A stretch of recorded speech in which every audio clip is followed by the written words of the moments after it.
I'm a Republican in that sense. I'm an Irish nationalist. I don't have loyalty to the monarchy, but I can show respect. And I think Sinn Féin, to be fair to them, and their political opponents of mine, have gone some distance in showing respect. Remember in 2011 when the Queen visited the South, Sinn Féin boycotted it, but they saw the reaction on the streets from ordinary people who were prepared. Reality. Yeah, and people who were prepared to move forward.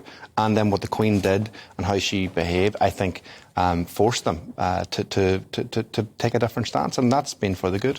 And politics has really been paused, hasn't it, since the Queen's passing.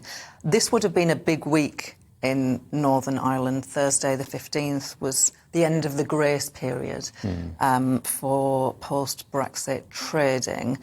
So we're all about the royal protocols this week, but are we going to go right back to the difficulties of the Northern Ireland Protocol following the Queen's funeral? Yeah, I think we are, and I think what we have to do is realise that Europe is talking to the British government, and I think it's a good idea to listen. What Europe is saying, what the Republic of Ireland is saying, is they are very much up for negotiation and for making progress.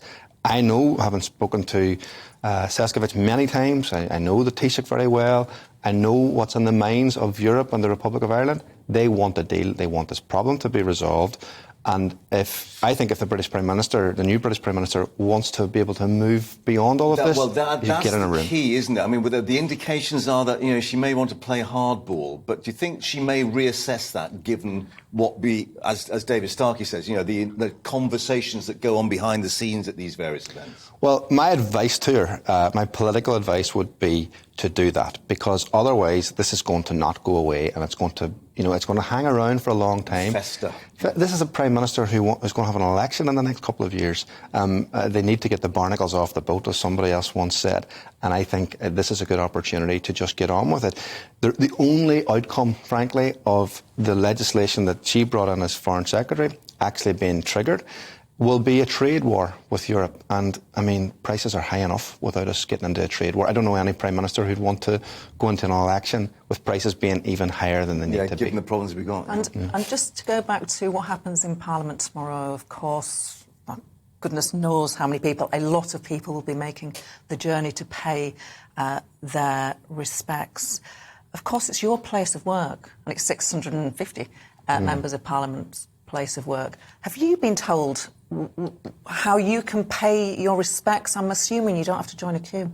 Well, we don't have the queue, which is one good thing, one advantage. So we'll be there early, I think, and there to welcome the remains coming in. And I'm not sure of all the exact protocols. It's not my it's not my area of expertise, but I'll be there. I'll be representing Irish nationalism and to show that we're trying to show respect. Yeah. And any sense of when Parliament will resume its business?